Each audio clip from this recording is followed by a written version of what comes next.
Good morning, everyone, and thank you for joining us. My name is Judy Fox, and I serve as the program manager for the Los Angeles Regional Consortium, also known as LARC, which represents 19 community colleges across the Los Angeles region. And I also have the pleasure to serve as a co-lead of the LARC AI Task Force. Today's AI professional development session, Augmented Intelligence, ChatGPT for skill building, not shortcuts, is made possible through our partnership with the Los Angeles Office of Education, also known as LACO, and the coordination and vision of LARC's AI Task Force. This collaborative work has resulted in over 30 AI professional development opportunities made available to all of you through 2026. Leading today's session is Jen Garcia. Jen is the founder and CEO of Ingrained. She is also the AI Strategy Partnership Lead at the Caltech Center for Technology and Management Education and an AI in residence for the Goldhirsch Foundation and latech.org. The goal of today's presentation is to help students and help instructors help students use ChatGPT strategically, like a coach and not a crutch. And before we launch into today's session, we are very excited to share that you will find today's professional development session and more on the newly launched LARC AI Learning Library. So we will drop a link in the chat. And with that, I will turn it over to our friend and AI subject matter expert, Jen Garcia. Hi, everyone. So excited to be here. I have a lot to share with you today, and I want to allow for a number of questions at the end. And I'm also going to be checking out the chat as we're going. So any feedback, any questions that you want to ask me, please feel free to do so in the chat, and either I'll respond to it right away or we can save it for the end. I'm going to make sure that there's a lot of time for that. I see some friendly faces here. Hi, Kevin. Hi, two Kevins. Ricardo, wonderful. Thank you all. If you're able to be on screen, that's really helpful for me as an instructor because your face is my clue into how I'm doing and whether you're understanding. And so please do put your videos on if possible. All right, so I'm going to show you quite a few different strategies today to augment your use of ChatGPT. Now, I'll start with introducing myself and then we'll jump into what we're going over today. Before I do, as I get this set up and I start sharing my screen, could I have could you tell me where you're calling in from and what tools you are using? Where are you calling in from and what tools are you using? That will help me to kind of understand where everyone's coming from, literally, and then we can get started. I'm going to show you also another really cool tool that I'm going to be utilizing today in this training. All right, so here we go. Nice. Cyprus. Okay, cool. Wonderful. Yes, drop your location. All right, so today I'm calling in from Santa Fe, New Mexico, where I live half time. My fiance is has businesses here, and some of them are brick and mortar. So this is where I am half time, and then the other half time I'm in Sunset Beach, which is the tip of which is by Jeremy and Seal Beach. I am close to there. Hi, Juliana, LACC. All right, let's go.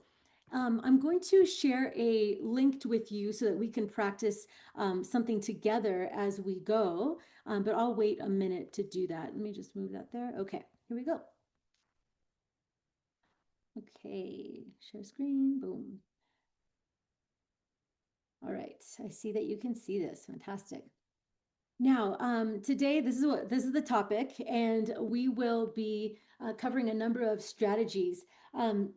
Here, the objectives today are that I want to review some personal responsible AI approaches that I want you to think about when developing your AI values. Now, we didn't know that we had to develop personal AI values, but we didn't also know that we had to develop social media values when we first when we first experienced Facebook or MySpace or whatever we started using when we started using social media.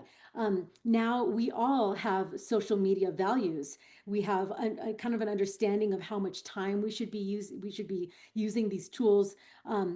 Not that we all honor that time. Sometimes we ignore the time limit, right, on our phones. But um, we're going to talk about that. We're going to talk about understanding some recent research that's come out on using tools wisely. We're going to apply strategies. We're going to configure our ChatGPT and customize it so that it responds in a way that's useful for us.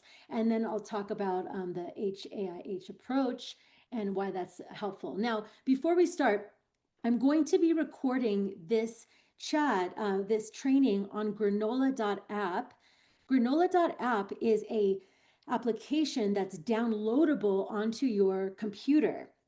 What makes this different from Otter or Read.ai or Fireflies or you name it, all the AI tools, is that it is on your computer, so it's accessing your system volume, your system input and output. And that means that when I toggle this on, you will see that you will not get a notification that I'm recording. So I want to do that for two reasons. One, I want to show you that you could be recorded at any time and you may not know. So keep that in mind, that just assume that you're always being recorded these days, number one. And number two, this app is actually really useful. It's very useful such that I am going to give a link to you at the end of this, and you're going to be able to query the transcript directly by saying, what were the tools she mentioned? What was that one podcast she said? And it will provide the answers for you. So I'm going to show you actually what it looks like on my end so you could see a demo there. All right, so let me show you granola.app quickly.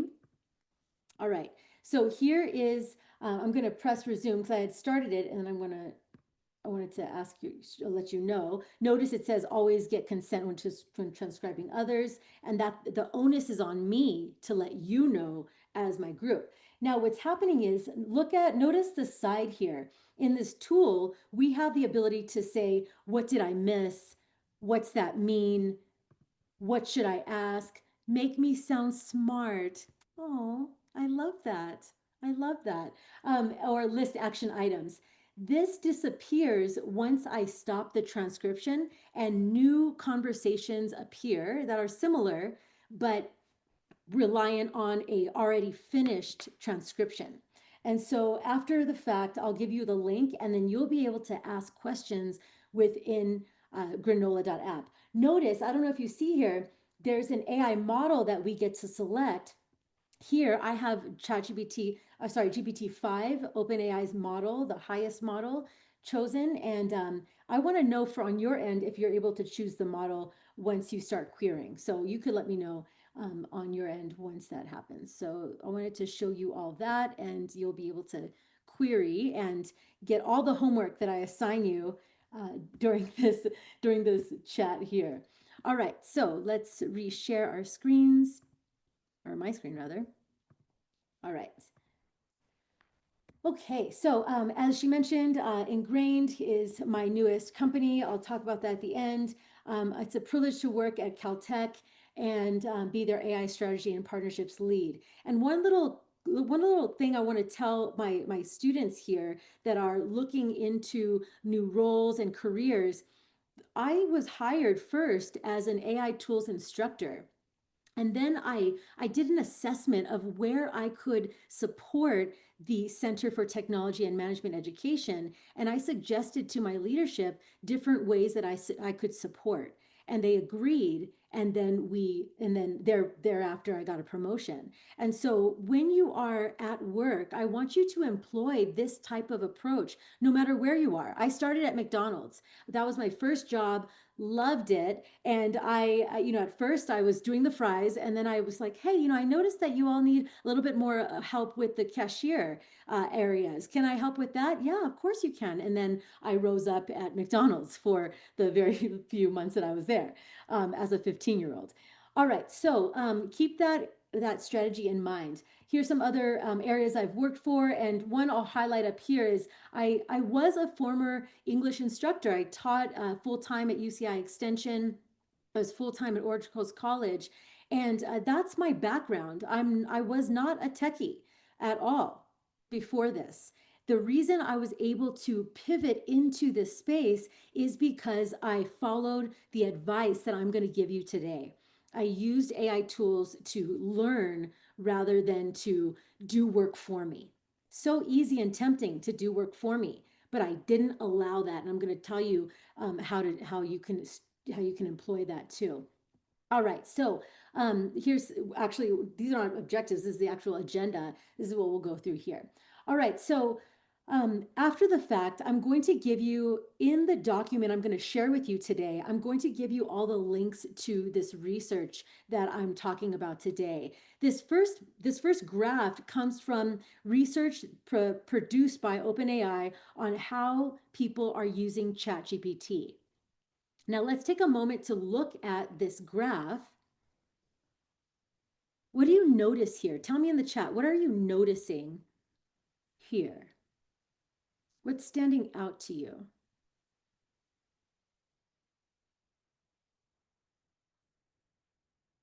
Hmm, what's standing out to you? I have a raised hand, Ricardo. Yes, please. Uh, Specific info, 18.3%, relationship, personal reflection, greeting and chit chat primarily. Uh, and basically is what people are looking for. The tutoring, how to advice, the self-care, creative ideation, and that practical guidance. Just seeing what people are essentially using it for. Yeah, yeah, absolutely. I thought the relationships and personal reflection was going to be more than 2%, or nearly 2%. That was a bit of a surprise to me. Greetings and chit chat, interesting, interesting. And notice that the practical advice of how to do something, the tutoring, how to self-care, etc., this is nearly 30%, and writing is nearly 30%. Now, today we're going to talk about why this part should be managed very carefully, including this. And notice that this specific info, that sounds like a lot of Google related questions that could be used for Google or DuckDuckGo type of queries, and not leveraging a large language model. And we're going to talk about that too in a minute. All right, so let me stop share here and talk to you about a couple of really important things to get us all on the same page before we jump into the actual prompt engineering aspect and that type of thing. So let me go here. Okay, good. All right. Hey, Jen, there's a question in the chat wondering Oh. how does this data even have an unknown section? Great question. What is unknown? That when I first saw that, I was like, okay, what is unknown? It could be the first thing that I thought was it could be that there was a mistake in the query and it didn't get to be categorized into anything because someone mistyped and it didn't really fall into any category because it was a mistake. That was the first thing that came to my mind. But I'm curious too. I hope I get to ask one of the researchers, what was that all about? What was this unknown part all about? All right, so we're not going to go over these different terms today, but I do want you to have a couple of terms top of mind as you are learning today. So this first one, generative AI, is what we're talking about today. Gen AI for short. Those are built on large language models. And here are some of the product names that we're going to be talking about today. We're going to be using ChatGPT, using Claude, and I might refer to some of these others, but these are the two that we'll be focusing on today. All right, so a couple of things that I want us to keep in mind as we're using these tools. When you are deciding whether to use these tools, these three elements are really important. Number one, the fact that these are expending energy, they're expending resources.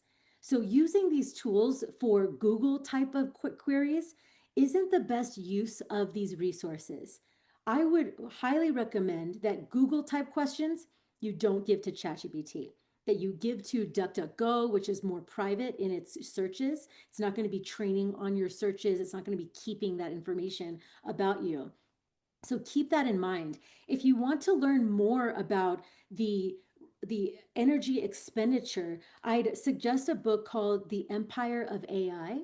I think that it should be recommended reading, or sorry, required reading for all educators and really all students as well. So how about everybody? I think that's really important for you all to learn to read, and you'll learn a lot from it.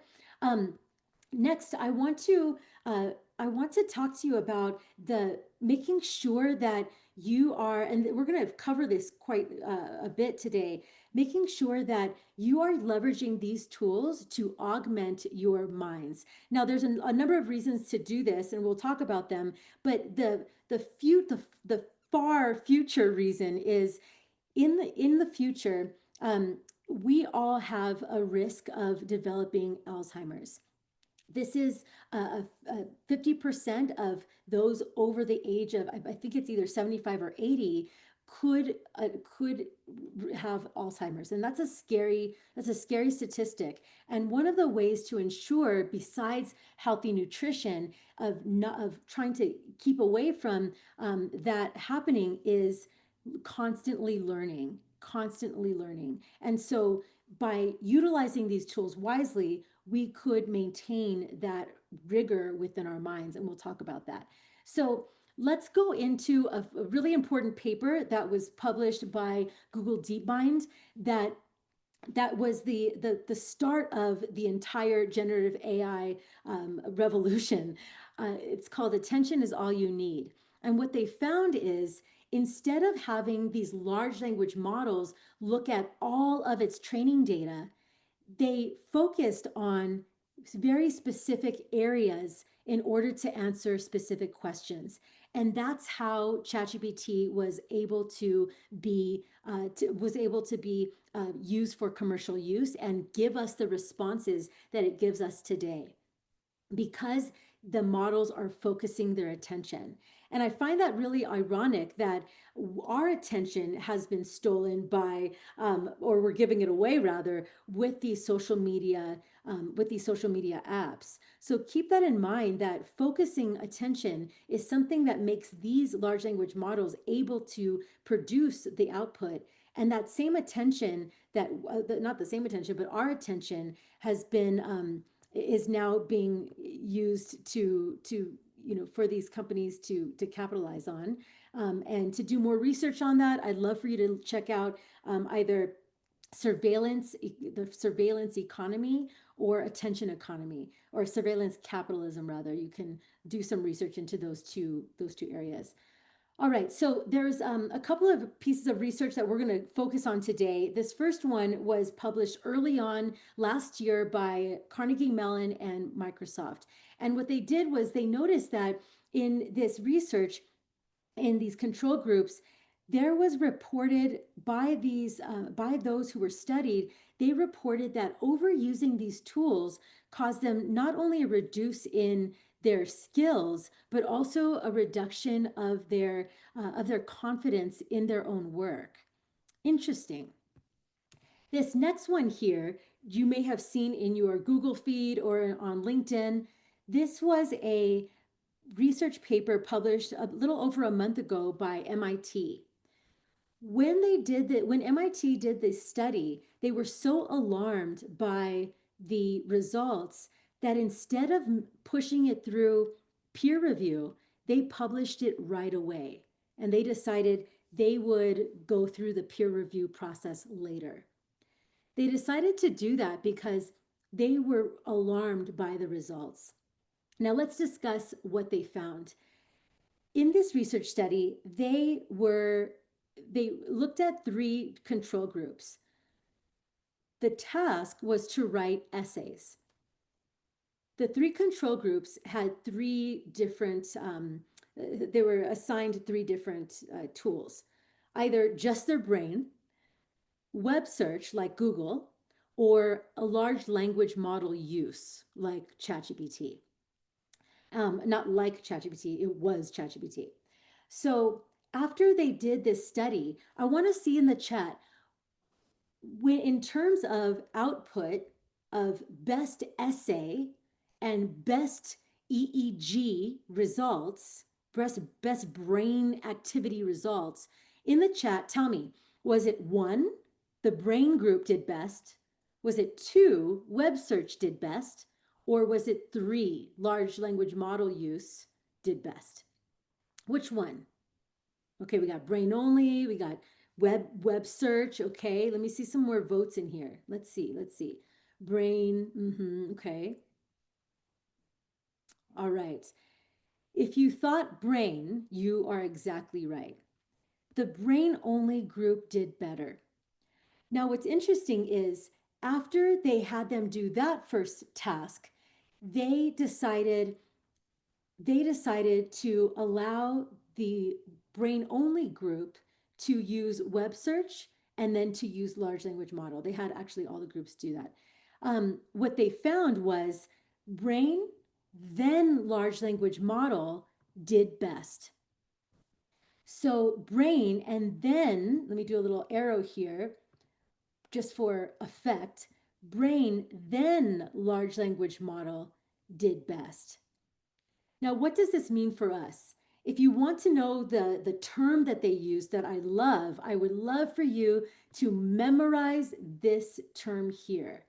The neural cognitively optimal sequence of utilizing AI tools is brain first, then large language model. That is best for you as a human. Does it take work? Yes, it does.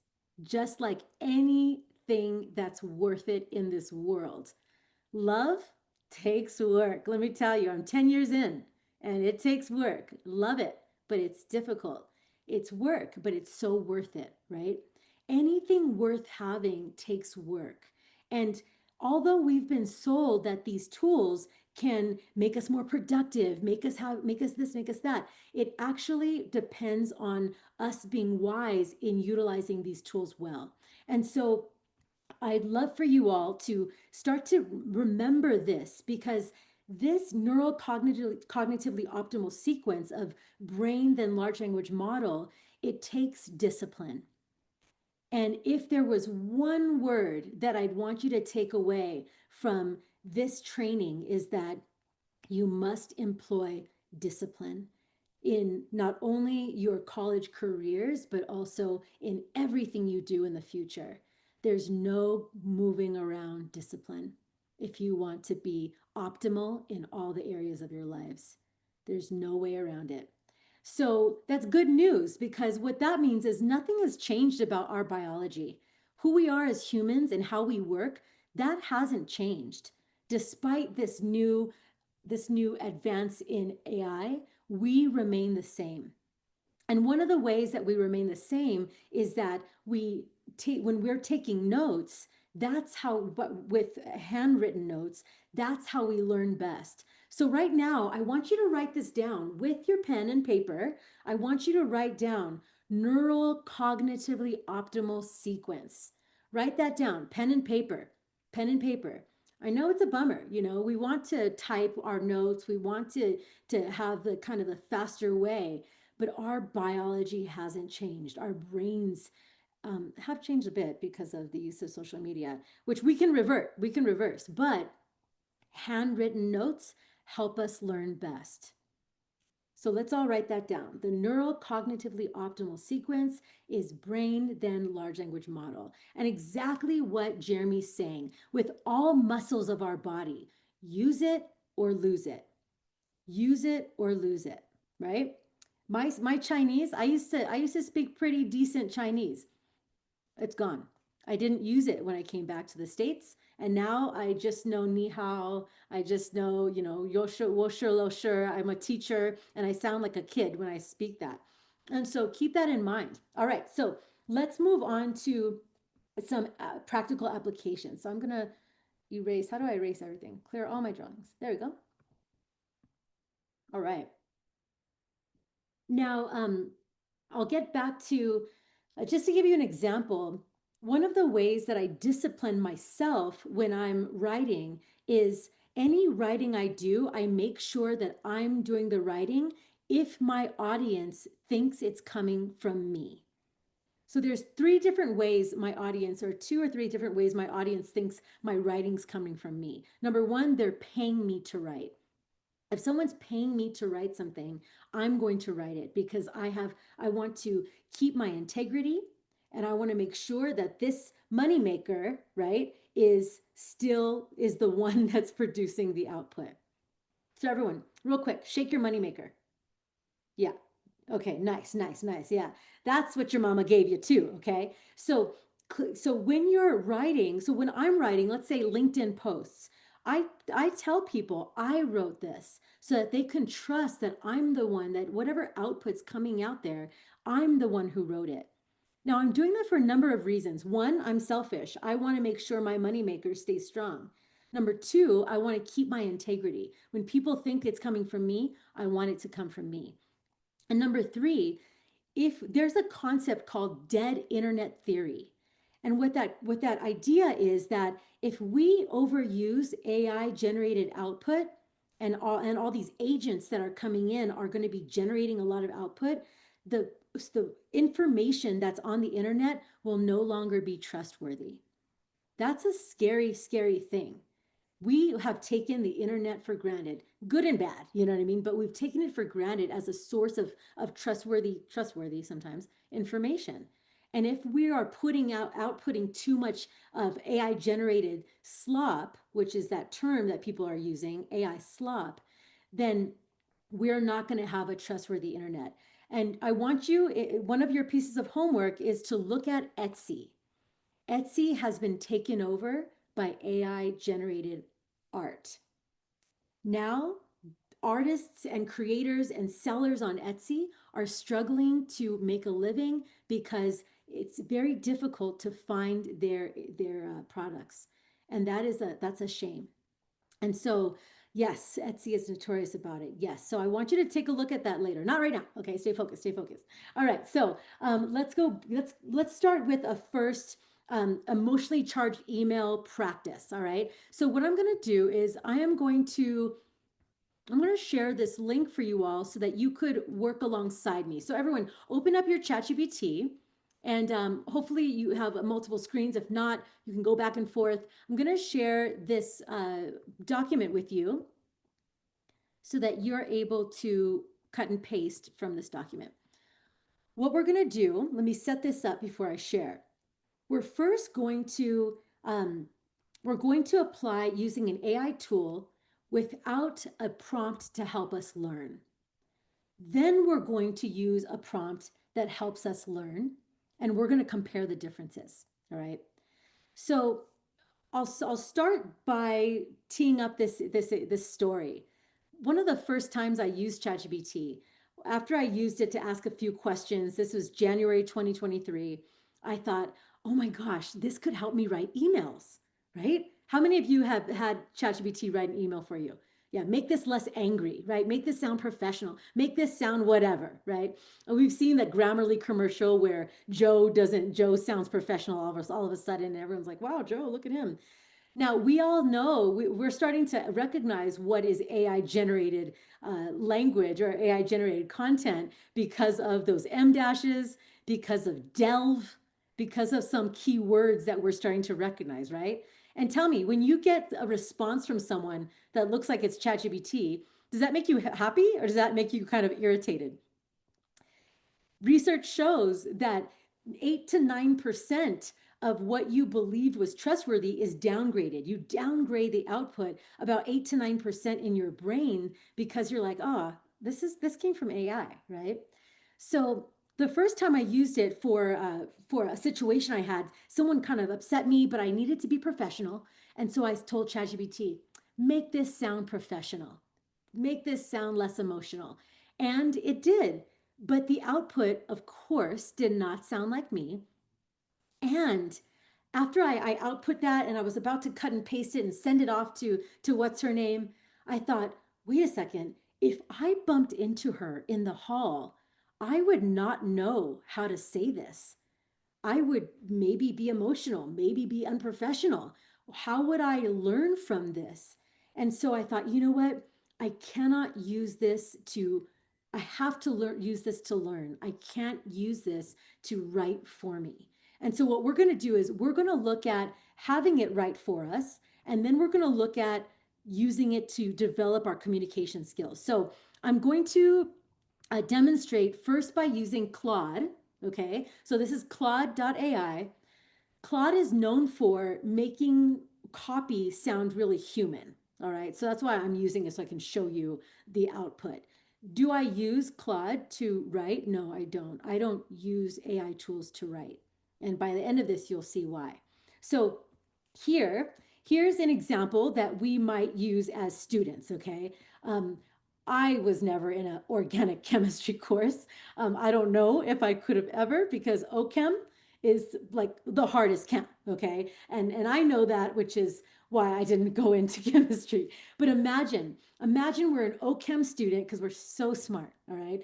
And Professor Martinez gave us a bad grade, and we're like, Professor Martinez, this grade is not what I was expecting.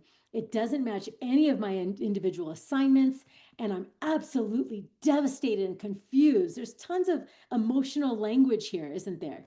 What other emotional language do you see here? We got desperate, right? Error. Oh, and we're pre-med, by the way, okay? And we're pre-med. There we go. Okay, so here I'm gonna put Jen Garcia as this example here. I had Claude create this little emotional email for me this morning. So as a pre-med student, da da da da, right? And so here, could you please, oh my gosh, now we have caps, right? Now let's see what Claude gives us back. So oops, I didn't make this sound less emotional. Okay, so let's redo this here. And I'm gonna query Claude and say, make this email less emotional, okay? Less emotional. And let's cut and paste, and we'll take a look at the example of what it gives us. All right, so here's a more professional draft that we can just cut and paste, give it to Prof. Martinez, and off we go, right? Now, what this doesn't teach Sarah or me, what this doesn't teach us is how we could use less emotional language. This doesn't teach us how to communicate better, right? So instead of using this, let's take a look at this example here. So I'm putting it here. Yeah, my auntie called me La Chingona. She said I'm taking over her place. And so that's why. All right, so take a look at this doc. Everyone jump into the doc. I see you coming in. Awesome. Awesome. Now, focus on the doc. Let's look at this prompt to develop our communication skills.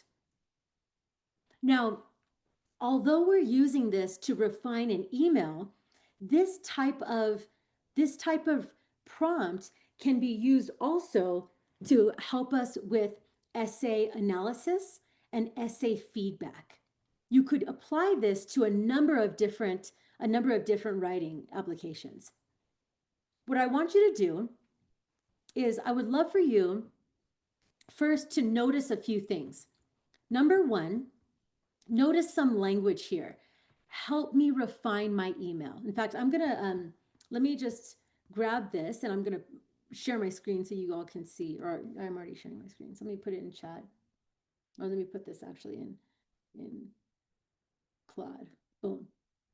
So a few things I want you to notice here, all right? Well, before I want you to notice, I want you to read it and tell me what you notice.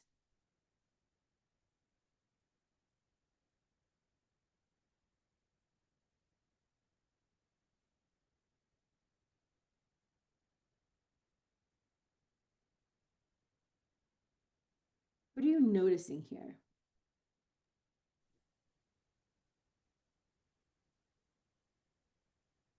help me refine my. You're giving it a specific instructions. Absolutely. Specific instructions, clear instructions, and notice some of the language. I'm telling it, help me refine my email. I'm asking for guidance, yes, no, should, rather than completion. How I can adjust my tone. And notice this, I would love for you to fill in these blanks yourself. What are some communication developments that you want to work on as an individual? For me, sometimes I'll make things too much about me. I can't do this because I don't have, or I feel this, or right? That's not the best way to communicate, as we know, right? We want to use, we want to make it when dealing with this type of situation, it would be better to be a team player, be solutions oriented, be wise. Now, you could fill in the blank as you like with various characteristics that you're developing in yourself. Notice this too. Notice what I'm doing here. I'm using a bit of markdown language or HTML to really identify the points I wanted to see. And this is how large language models like to be communicated with. Here I'm saying itemize each suggestion in table format. Table format because I can see it better. It's better on my eyes as a human. I like that kind of organization. 3 suggestions to improve each line. 3 suggestions so that I can look through the suggestions and critically assess them myself. And we'll look at that. And then also give your reasoning for the change so I can learn. But it's not just so I can learn, it's also so I can make sure that this model is aligned with what I want in my approach. And lastly, do not write the email for me. Here, to separate my prompt from the text, I used a delimiter, which is also a sample of markdown language. These are called delimiters. Everyone, delimiters, repeat after me. Delimiters, yeah. All right, now let's look at the difference, okay? Here we go. The output will be different. And there's Sarah again, no problem. Look at this. Line by line analysis.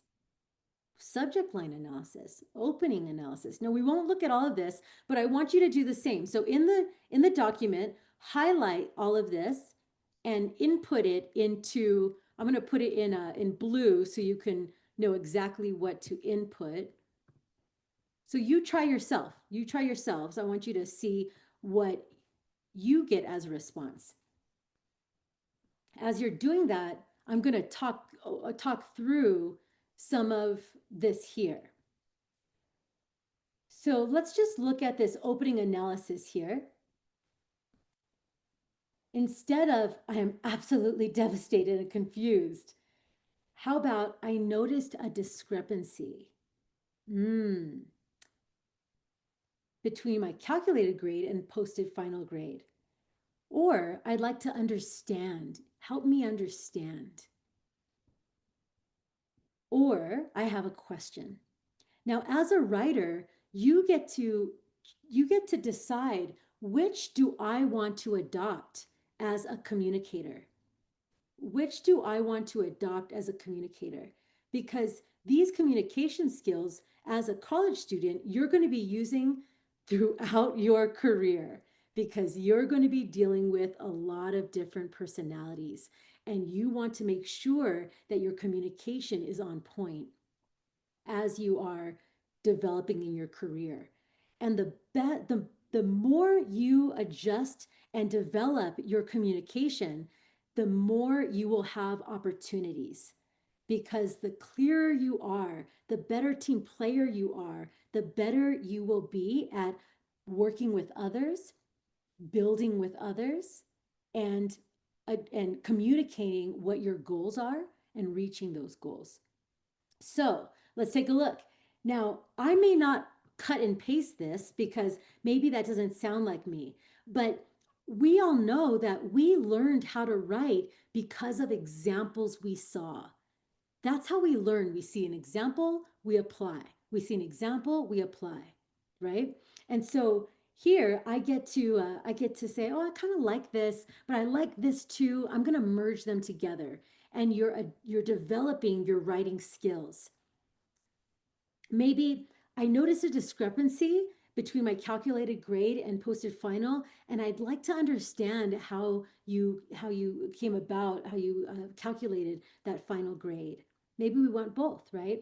Now look at this reasoning. It removes the emotional language that could put the professor on the defensive, lead with facts and a collaborative tone. Interesting. Now tell me, what do you think about this here? What do you all think about this output?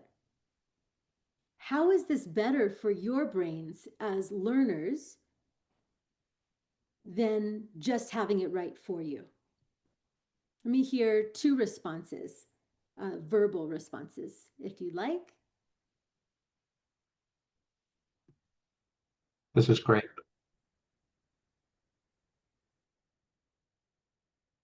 Think of how you can apply this to your essays, to other written work, to analysis. Ricardo. I'm even thinking about so I work with caseloads of job seekers, and these are these are tools that I can use for them as far as like making like cover letters or like you mentioned professional emails, even like if you're going to apply for government jobs, like statement of qualifications, all that. Absolutely. It's easy to have our job seekers, hey, here's my resume, write a cover letter. But the problem with that is the job seeker would not be able to get the practice of communicating what's in that cover letter, and that communication can be used for the interview, right? Understanding how to explain the output is what is the key to using these tools. And in order to understand the output, you as a human, us as learners, must have huge involvement in the output. In fact, um, really, we should be controlling the entire thing and just using it for ideation, right? Again, back to that point of when you are the act of writing helps us to think and helps us to grow that mycelium in our brain and helps us to understand how to learn and learn about ourselves. Jeremy. Thank you. What one thing that I see here is the idea that it's like when I'm writing things, it's like I can't find the right word to express, and to have a tool like this where you have different suggestions, that'll help you even more, like not only find the words that you're looking for, but also building on ideas or thoughts that aren't necessarily in your brain. But that also just goes back to the whole like using your brain instead of just using solely AI tools. I love this example. It's really cool.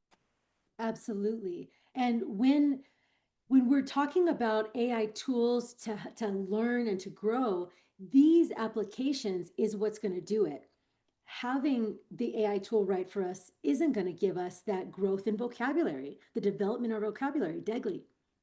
To Jeremy's point, and to add a little bit to it is, you know, uh, we're teaching AI, right?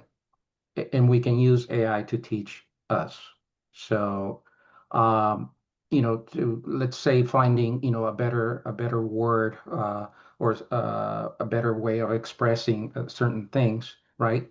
That's and really consciously paying attention to those things. It's what's gonna make us learn, and not just take it and leave it, right? But again, I think people really need to concentrate and consciously make the effort to do this as a learning tool and as an augmentation. And I think I wrote this on the chat earlier. Use it as an augmentation of themselves, right? Mm-hmm. Absolutely. Absolutely. Now, notice that at the end of this, we have key learning points and it's teaching us a little. It's teaching us more at the end, right? Jenny. Hi, yeah, I love the prompt that you gave it because it was like clear, defined instructions, right? Here's what I want you to help me do, and please do not do the work for me. And I think that's one of the things that we tend to kind of be challenged with is being able to ask the right thing so that the output could be what we are actually looking for. And so I know there's been a fear of like how AI is just gonna take over everyone's role, right? And I can see how a lot of English teachers or faculty can feel some kind of way about AI. But one of the things that I love to suggest is like especially in a writing class is, hey, why not start off with a pen and paper writing assignment as a benchmark? And Mhm. then use AI to then be the tool that helps to help students to really refine their writing. And then at the end of the semester, do the benchmark, the pen and paper benchmark again, and see if their writing has improved. And so I think what you're showing us is a great way to use AI as a companion and as a tool for us to also learn because I love how the analysis breaks down. Here's why I'm suggesting what I'm suggesting so that we're learning with it. Absolutely, absolutely. I love those thoughts from both Degli and Jenny. Um, as college students and as educators, I see your minds thinking, oh my gosh, this can be applied to this. This could be applied to this assignment, that assignment, and so let me show you. You know, as we know, I don't know about you, but my willpower, studies have shown that willpower, it drains throughout the day. And that's why toward the end of the day, that ice cream's looking a little easier to eat than it was in the morning, right? And so in order to ensure that I don't tempt myself, because again, going back to discipline, I need to make sure that I set myself up for success. So I don't have the ice cream in my freezer and I curse myself at night sometimes. Why didn't you buy it? You just need it now, right? But here, notice what happens. This is my ChatGPT. Notice what happens when I put in this email, okay? Help me make this email less emotional. So I'm just going to put that in. Notice the response, okay? I didn't say the same prompt. How is it doing this? Why is it doing this automatically for me here?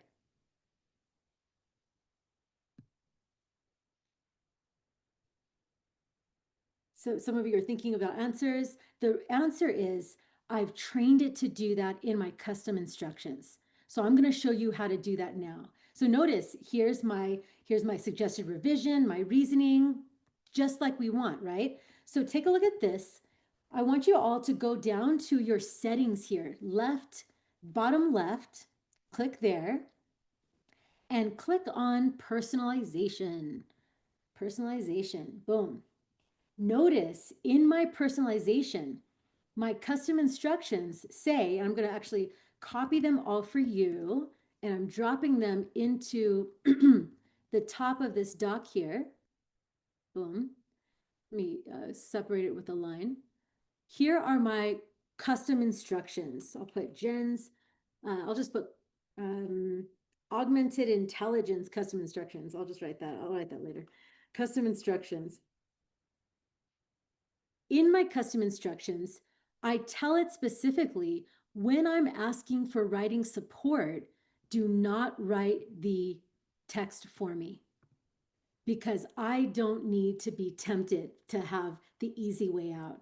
I need to make sure that I'm disciplining myself to do the work. Doing the work is good for me, it's good for my brain, it's good for my audience, it's good for the internet. Okay, it's good for society, people. And so notice a few things I have here. When never write the critical thinking text for me. Provide your suggestions in the reason in the table format, the same thing we saw, right? If I'm asking for steps, I like an outline format. So I told it, give me that outline format. When using ChatGPT voice, do not provide a table format because I've noticed that I didn't have this in before. And when I asked for ideas, it would say column 1, column 2. I'm like, no, don't answer like that when I'm doing voice mode. So there's an instruction there. When I use these symbols, and it could be any symbols you choose, please output in bullet form.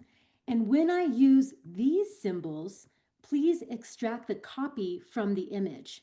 Because there are times when I'm in trainings, someone's like, I'm going to share these slides with you. And maybe I can't find the slides, but I screenshot what they've shared. And I could add that screenshot to ChatGPT with these two symbols, and it will pull the copy from that screenshot. Okay, so I don't have time to show you what that looks like, but imagine that it does that. Take a Excuse look me, too. Jen. Yes, We have just a couple quick questions in the yes, chat. Is this available with the free version? absolutely it is. Okay. Yes. And the next one, so I can just ask it to provide facts without the explanation.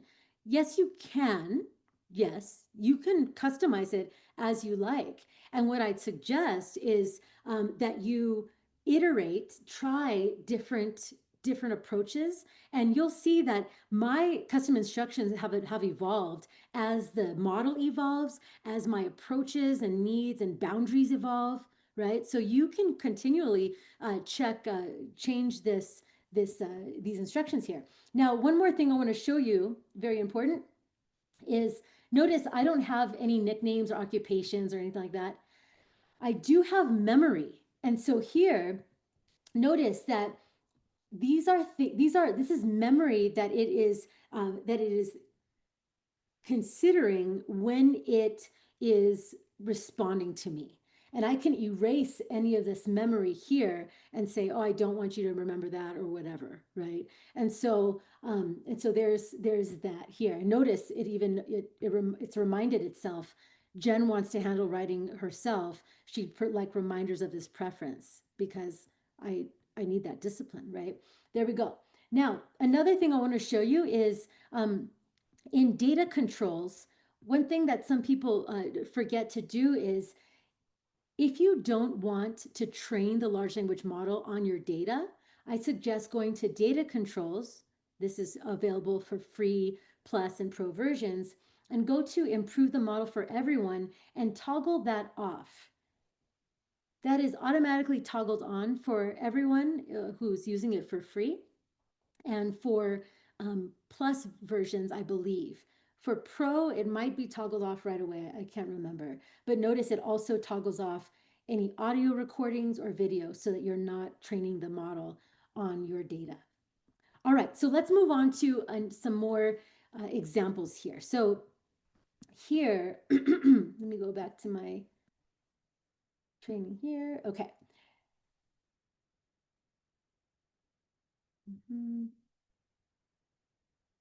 All right, so I'm going to be keeping an eye on the chat so I can respond to those. Thank you for asking questions. I love it. All right, so let me present this here. I'm going to show you a quick prompt engineering formula. We're not going to go over the whole thing because we don't have time, but there's a couple of things that will help with augmenting your intelligence that I want you to consider.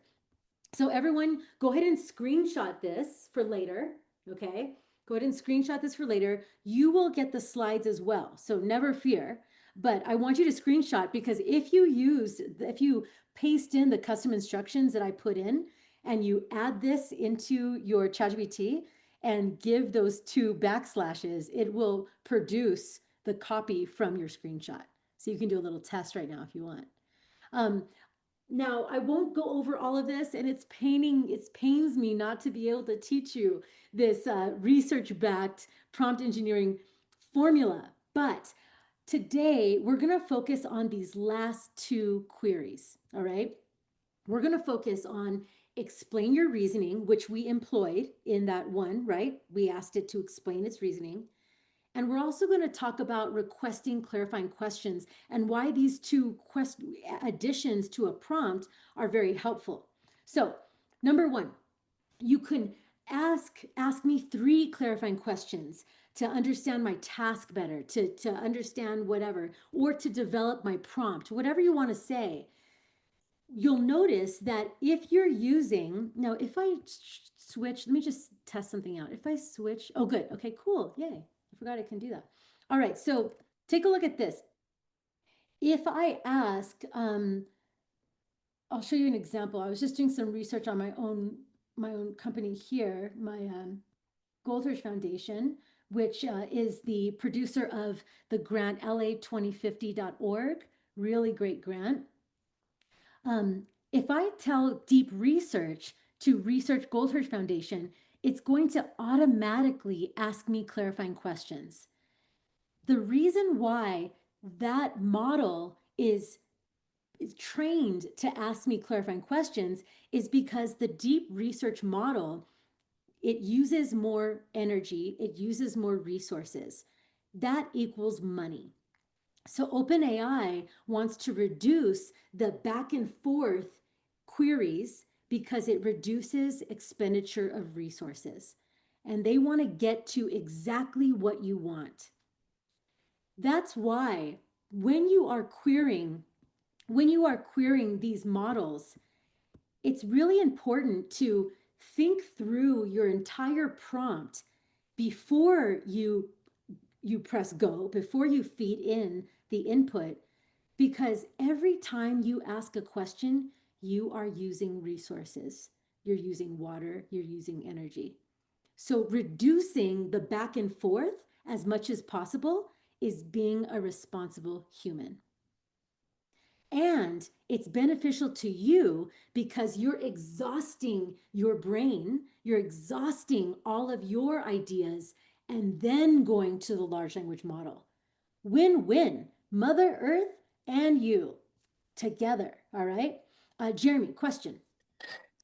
So it's kind of like it's a comment on what you're saying here with in the context of the conversation that we're having right now, the idea that the more that you're working, um, you're being proactive about how you train the model to understand the conversations that you're having with it and the prompts that you're giving it.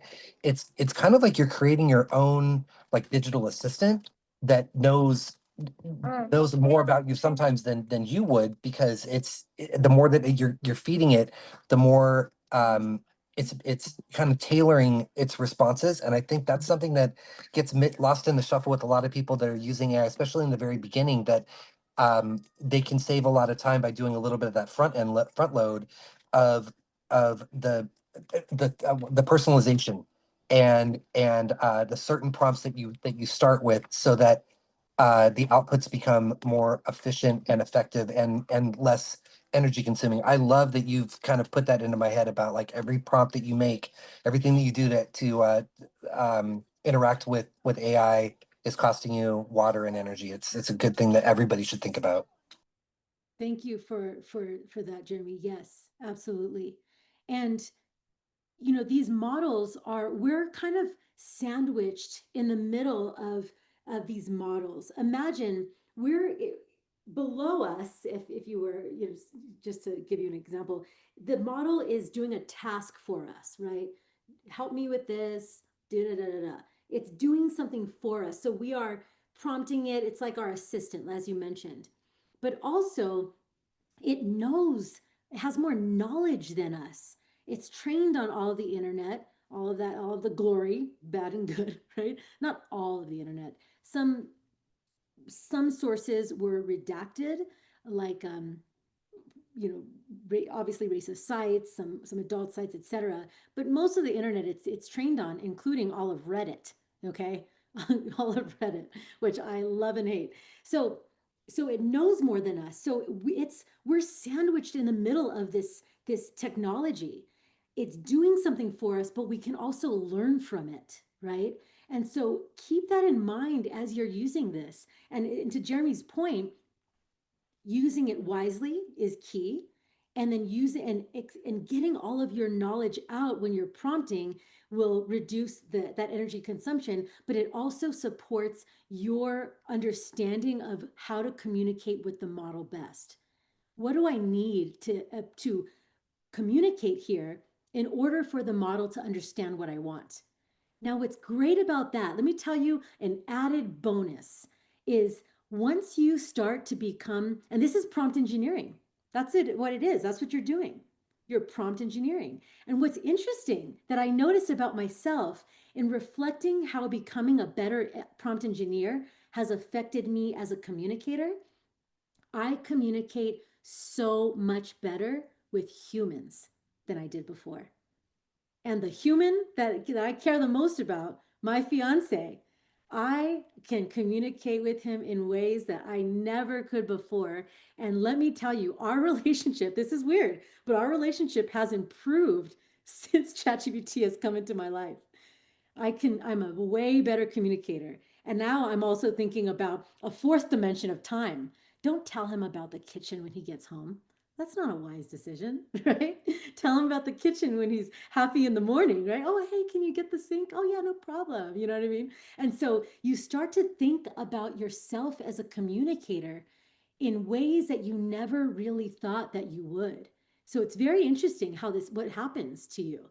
All right, so let's continue now. Let me tell you three reasons why this is why this is effective when you're prompting.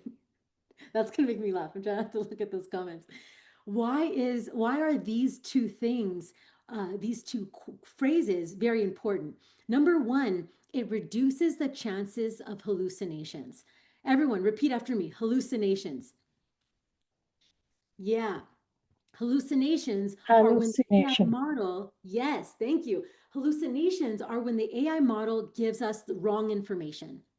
That wrong information could be because the training data that it's taking from the internet is wrong. It could be because most models are prompted to give you an answer no matter what. That also leads to hallucinations. OpenAI has recently changed their system message that we don't see. The system message is the hidden message that we don't see as users. They changed it such that it is now saying, I don't know, if it doesn't know the answer. Most of the time, that helps reduce hallucinations. Because of that risk, we always must be the human in the loop. Everyone say to yourself, I am the human in the loop. I am the human in the loop. All output always must be reviewed by you and whomever else to support that editing process. We don't always catch errors. So if this is something that's high stakes for work, it's important that another human also looks at that output to make sure that it's accurate. Okay. Now, take a look at this next one, these next two. It ensures that you've covered everything in your prompt. Why is that helpful? Because you'll miss stuff in your prompt. Of course, right? We're only human. And so, for example, an example I often share is I was writing my first proposal to a big tech company, Google for government, right? And I was collaborating with them to have an event at their Playa Vista um, Goose location. What was it? Goose something Goose. Um, and so I'm having an event there, and Spruce Goose, and we're gonna have food. So I have this beautiful proposal that I really worked hard on, gave it to chat, and I was like, identify gaps in this proposal. Ask me clarifying questions before you start. And it said, oh, you're gonna have food. So do you want to consider dietary restrictions? And I was like, of course I do. I'm a Latina, which means 85% of us are lactose intolerant. All right. I need to think about am I bringing my pills, or do I want to have options that don't require my lactose pills? I want to think about my veggies. I want to think about my pescas. I want to think about everybody, right? Yeah. Spruce goose hanger. Exactly. And so That helped me to learn as a developing event planner. Oh, of course I need to think about options, food options, right? So I'm learning. And notice I didn't say, oh, I suck at developing events. Never speak poorly about your skills ever. If you do that, your brain will say, oh, don't need to learn that. Always say, my Spanish skills are developing, my math skills are developing, my fill in the blank skills are developing. I used to say, "Oh, my Spanish sucks. I'm a no sabo, blah blah blah." No, instead, my Spanish skills are developing. All right, mi papá no me enseñó. My dad didn't teach me, so I'm making way less money than I could. But I give him a hard time about that all the time, you know. So I'm learning now, and then last, it augments our own critical thinking skills. Right, we're able to use it as a thought partner, exactly, and learn that way. All right, um, so what I want to do is we have, oh gosh, okay, we have 22 minutes. Let me use this time wisely. I want to give you so much, but let me see what else I want to share with you here. So, okay. All right, I'm going to share with you a workflow that, and then I'll demonstrate this workflow too to you. All right. So let me take a look at this chat here. Talk to me like a 5-year-old. Yes. In Reddit speak, it's explain like I'm 5, ELI5. Explain like I'm 5. It's one of my favorite ways to use chat. Hey, can you tell me about quantum mechanics, ELI5, right? And then it will explain in that way that's easier for me to understand. I'm going to demo for you one of the ways to use chat to help you with brainstorming and ideation. All right. So I have to, one of the things I'm going to be writing soon for Goldhirsch Foundation's AI impact blog is why to dispel fears on AI taking jobs. All right. And so here, I'll show you this workflow and then I'm going to demo it for you. So take a look at this. This employs our approach of using the neural cognitively optimal sequence of brain, then large language model. So here, brainstorm first. Open a doc or notebook and notice I said write out your raw ideas. And so what I like to do, because I get the best of both worlds, I like to write on I have access to an iPad, right? This one's iPad 1. It was like, it's fairly cheap. Um I'm writing it on this iPad, writing out all my ideas, okay? After I write out my ideas, here I notice it says like basically do a brain dump, exhaust the brain, right? Exhaust the brain first. Then after that, you ask here, AI expand on my thoughts, but not give me more ideas. Rather, here are my points for an article, analyze each and give me Socratic feedback. Socratic, what is Socratic again? What does Socratic do? Tell me verbally or in the chat. The And Socratic. multiple viewpoints. Okay. And asking questions, right? Yes. Asking questions, querying, why this? Why do you think this? Yes. Creating a discussion. I love that. I would love for you to, those of you who are learning this, awesome. Say, look up the Socratic method. You employ this as learners when you're teaching others. Asking people rather than saying, this is the answer. Oh, why do you think that? Why do you think that? Da, da, da, da, da, right? And so here, give me Socratic feedback on how I can expand my ideas. All right, cool. And then after you do that, consider the questions, consider what the AI gave you, and expand your ideas on that note, writing out those ideas. When you're writing out those ideas, what's happening in your brain is you are thinking through, you're learning how to communicate those ideas, not just in writing, but verbally too, so that you can share these ideas in a presentation that you have to do in class. Or when speaking with your professor, answering questions in front of the class, you're going to be able to better communicate those responses. Okay. Lastly, reflection. This is super important. Now, one little piece of extra credit homework that I'd love for you all to look up is Ray Dalio, Ray Dalio's approach to learning from um, from experiences in life. I would love for you all to look up Ray Dalio's principles. He talks about the effectiveness of reflection. We all know as learners, when you think back about why did I say that? Why did I do that? Whatever questions you're asking yourself, this is going to be really helpful to approaching things differently in the future, right? And so with homework or with written work, figuring out what surprised me about AI, the response that AI, the questions that AI gave me, the AI tools gave me. What didn't I consider when I was writing down my responses?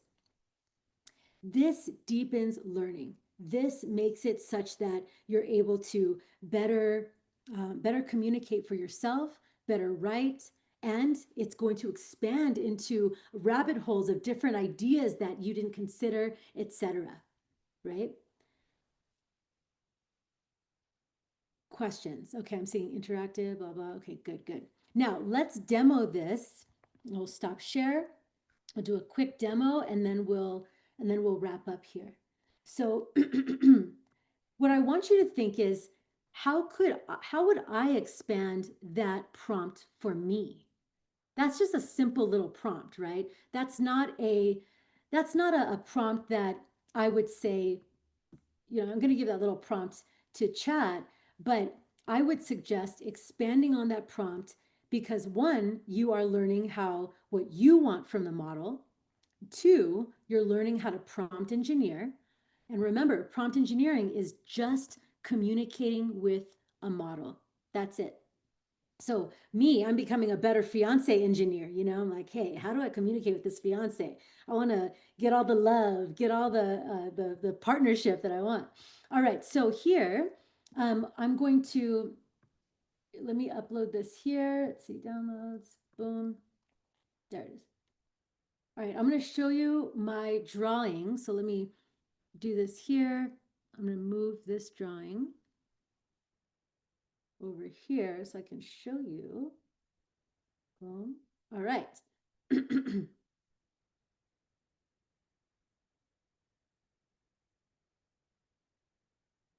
Okay, you all see my notes here, my developing writing, developing penmanship. Okay, so here, addressing fears AI will take your job. We collectively can choose what we use.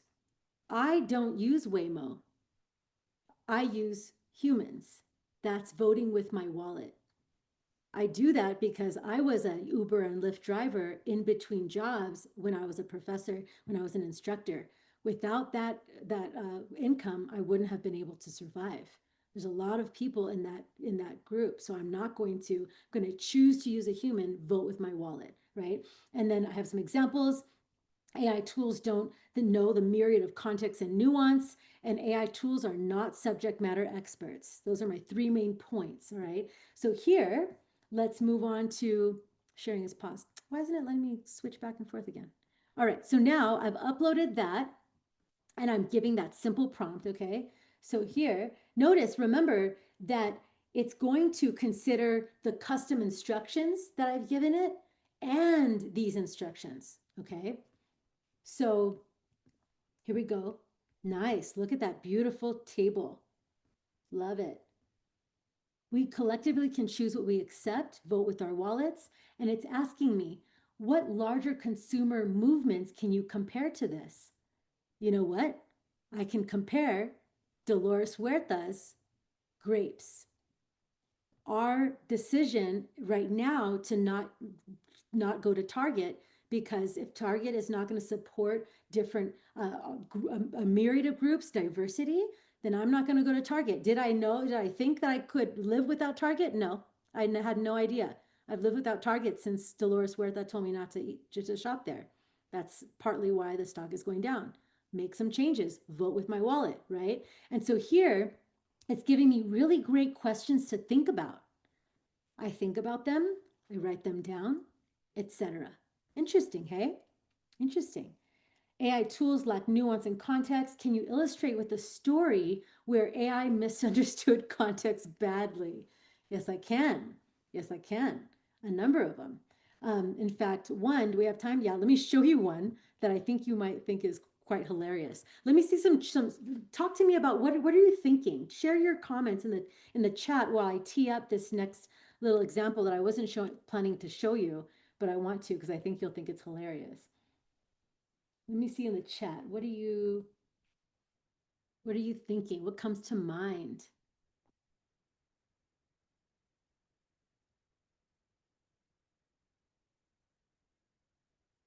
Oh, that's so kind. Thank you.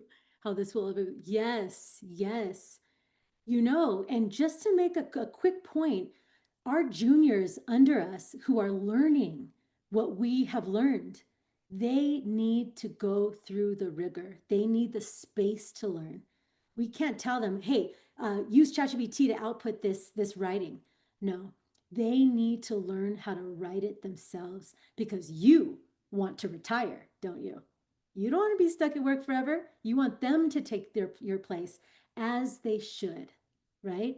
And so let me show you an example of that output situation.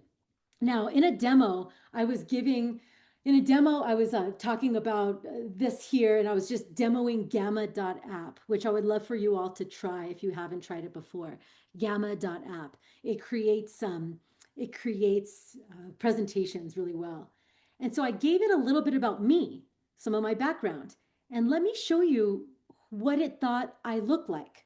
Okay, this is who it thought I was. An Asian man. An Asian man. Because I'm in tech, right? Must be an Asian man. Not in this lifetime. In this lifetime, I am a brown woman, right? And so maybe another time, maybe in another lifetime, but now I'm not. And so notice what it thought about me. Clear example of bias. Clear example. That's just a very small example. But imagine for us educators to understand, and I'll end with a couple of thoughts. As you're using these tools, as you're teaching these tools, and as our students and as you students are using these tools, I want you to consider always what these tools are trained on. These tools are trained on Western thought, internet, and the people who use the internet the most from the inception of the internet to now. When the internet started, who used it the most? People who had access. Who had access? People with means, people with the hardware, the computers in their houses, right? You need that to use the internet. You need access, you need teaching, you need how do I upload the internet with the CD-ROM? Like that's how we used to do it, remember? And so all of that I want you to consider when you're using these things for suggestions and output, because it is super biased on its training data. That training data is super biased. So as you're looking at the outputs, you're always thinking with a critical eye. What is this suggestion missing?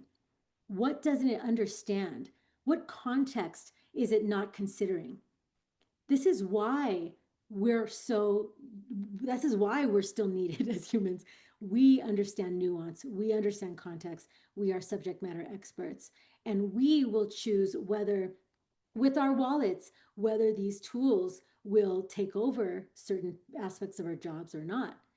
Case in point, Klarna cut a bunch of their customer service agents because they wanted AI agents to do the work. Turns out humans don't want to talk to AI bots when they're talking about their money. And all those people, I don't know about all, but many of those customer service agents were asked to come back. So interesting, huh? Interesting. All right. So Now let me wrap up with some final thoughts and yeah, I'll just wrap up there actually. What I'd love for you all to do is your homework is to number one, start to implement this in your learning strategies. First, think about how you've been using it in ways that have been detrimental to your brain. How have you been using this in ways that are not helpful to your brain? And how could you change your approach so that you're using it in ways that will be helpful to your minds, right?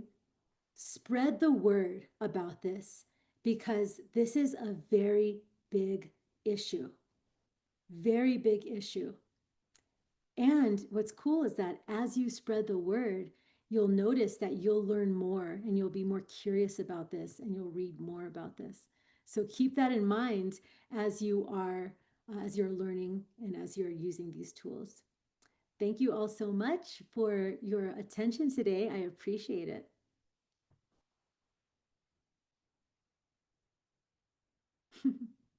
Thank you. Yep. Thank you. It's true, Ricardo. Absolutely. Sorry, I was trying to find the unmute there, but I don't know if you've seen, but Albania, the Prime Minister of Albania has assigned an AI chatbot now as a member of their, what is it, their cabinet, their parliament.